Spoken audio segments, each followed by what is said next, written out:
Don't listen to men's rights activists if you want to know what they have to say. Don't listen to men's rights activists if you want to know what they have to say. Don't listen to men's rights activists if you want to know what they have to say.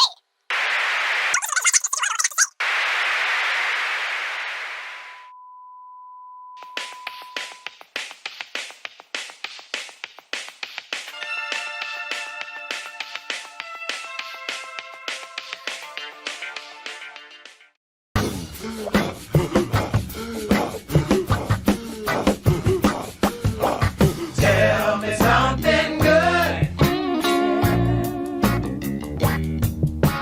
Tell me that you love me, yeah. Google. What was once a simple search engine has now become so massive, so all-encompassing, that for most people, Google is another way of saying the internet itself. It is like the gateway to the web for most. Google is everywhere in one form or another. There's Google Chrome, Google Play, Google Maps, Google Pay, Google Hangouts, Google Photos, Google Drive, and Gmail, just to name a few. Now Google is getting into another facet in our lives. It's going to try and lift our spirits. Google has launched a brand new feature for its artificially intelligent Google's Assistant that's designed to cheer people up by filtering negative news.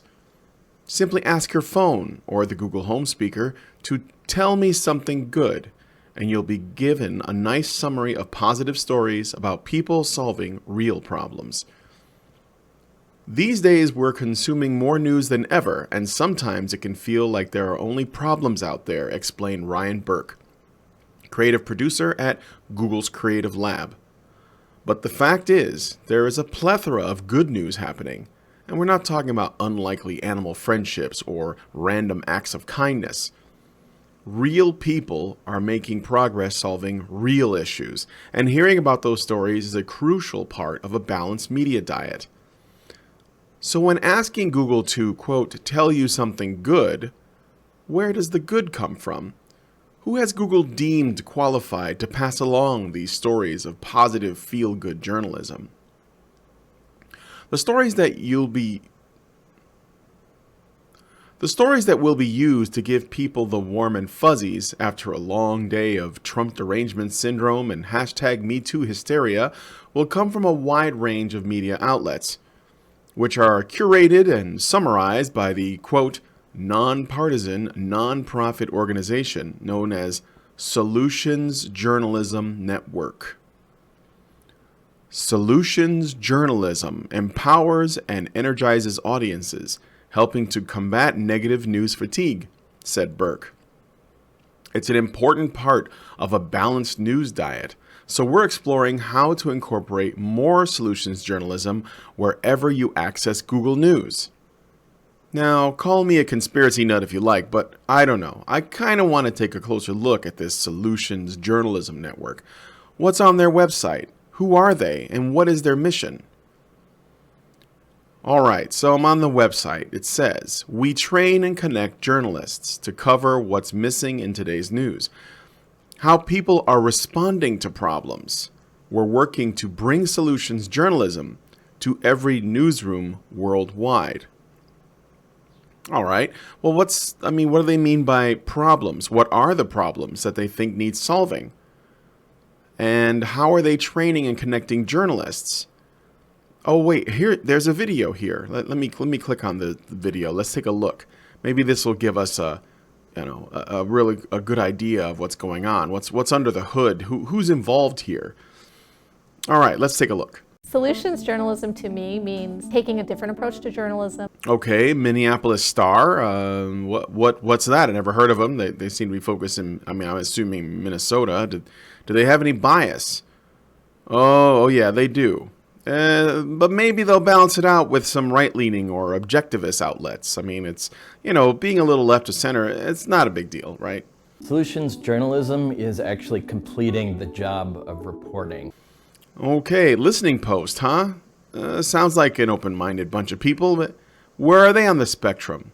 Oh, wait, they're owned by Al Jazeera. That's a bit concerning. That's when you got an outlet that's funded by Qatar they're telling you what's going on in America and what needs to change, that maybe that's a cause for some concern. Solutions journalism is about balance. Motherboard is Vice.com, those lying assholes. I'm starting to think this might not be as innocent as it might have seemed at first. I was a bit of an idealist here, since it does involve Google, but this Vice, that's a bit beyond the pale. Not just looking at the problem, but also exploring ways to solve the problem. And we're trying to help our town or our county or our city or our state progress to a better place. It's a critical part of how we resolve a crisis.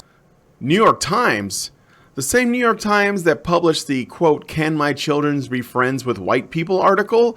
Traditional media has been really great at reporting what the problems are. Solutions journalism is a way of looking at the other side of the story. Oh, PBS?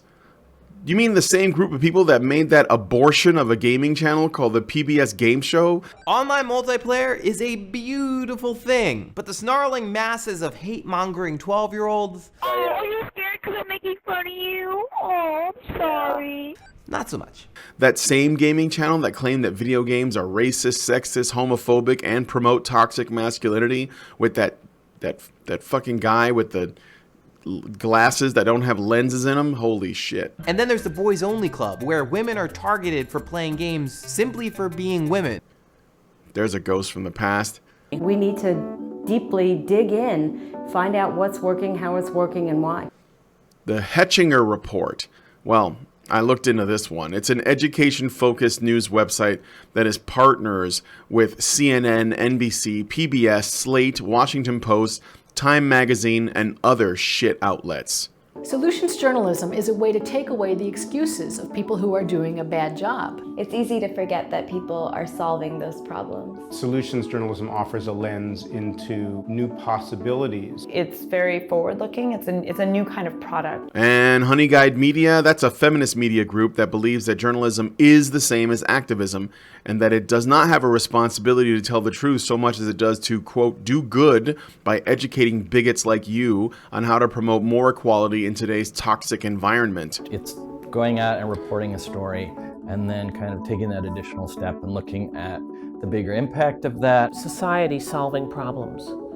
That's useful for our audience. It's useful for other people in the field. Just empowering them, just letting them know there is a solution. If no one is talking about the solutions, they won't bother to emulate them.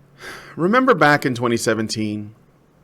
Google announced that it was going to take steps to combat the circulation of fake news on its search engine with new tools such as AI, algorithms, and methods that allow users to report misleading or offensive content. Of course, once Google told you what the definition of misleading or offensive content was. This, quote, "tell me something good" thing sounds like another piece in that mosaic of control. Control of information. Also, what do these people mean when they say the phrase solutions journalism? It certainly sounds like they like to say it a lot.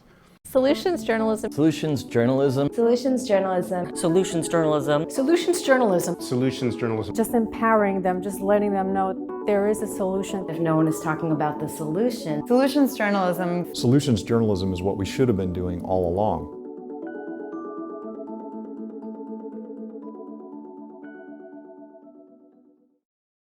Solutions journalism seems to mean using large platforms to shape minds and drive the views and opinions of these news organizations down the throats of everybody else. It's a nice sounding term that basically means we know the truth. Don't question our authority. We know what's best for you. So just sit back and let us tell you what you need to know. Then go out into the world, share our stories, and do exactly as we say to make the world a better place. For the greater good. Solutions journalism is another way of saying activism, but a kind of manipulative activism that doesn't use logic or make the best arguments, or even brings everyone into the public square to hash out differences and actually attempt to make progress. It's a kind of activism that is desperately working to maintain the status quo, where Google decides what reality is. They are everywhere, and whenever people turn on their computer or phone to see what's going on in the world, or even their television, Google will be the gatekeepers of information. They will tell you what you know, what to think, and they will also tell you feel-good stories when you feel overwhelmed by the same stories that they told you that made you feel so depressed in the first place. Now you can elect to participate in your own brainwashing. Okay, Google, tell me something good. Sure, here's a story from the New York Times.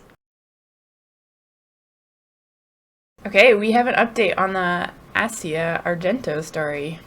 Jimmy Bennett, the actor, accused the Italian actress Asia Argento of sexually assaulting him as a teenager, has said he was ashamed and afraid to be part of the public narrative, and that he believed there was still a stigma to being in the situation as a male in our society. The full Instagram post, written 17 hours ago from time of recording, says the following. Many brave women and men have spoken out about their own experiences during the #MeToo movement, and I appreciate the bravery that it took for each and every one of them to take such a stand. I did not initially speak out about my story because I chose to handle it in private with the person who wronged me. My trauma resurfaced as she came out as a victim herself. I have not made a public statement in the past days and hours because I was ashamed and afraid to be part of the public narrative. I was underage when the event took place, and I tried to seek justice in a way that made sense to me at that time because I was not ready to deal with the ramifications of my story becoming public. At the time, I believed there was still a stigma to being in the situation as a male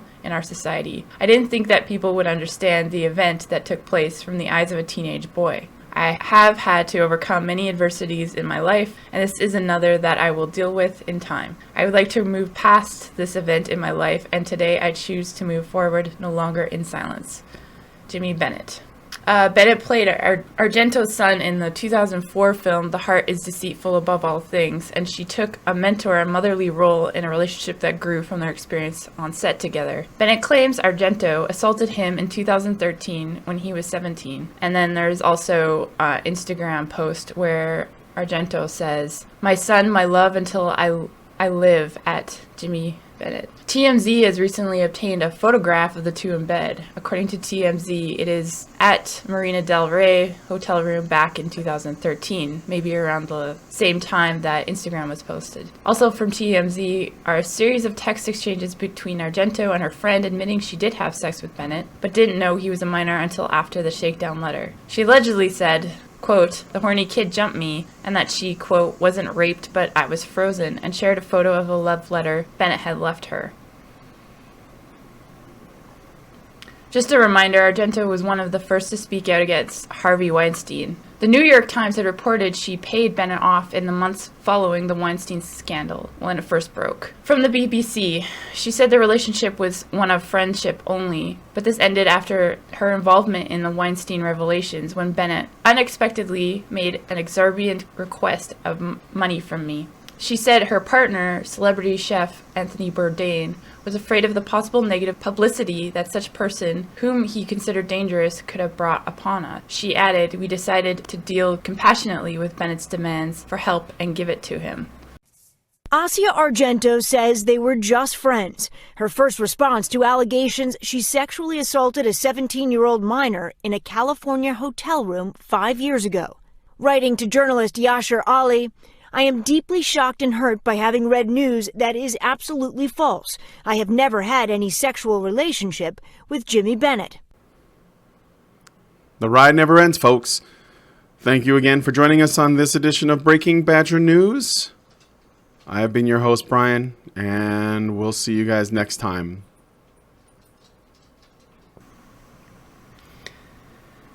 We have an update on the Asia Argento. Wait. How do you say her name? Argento? Today, she admitted there was a payment to Bennett, and it was her then-boyfriend Anthony Bourdain who made it.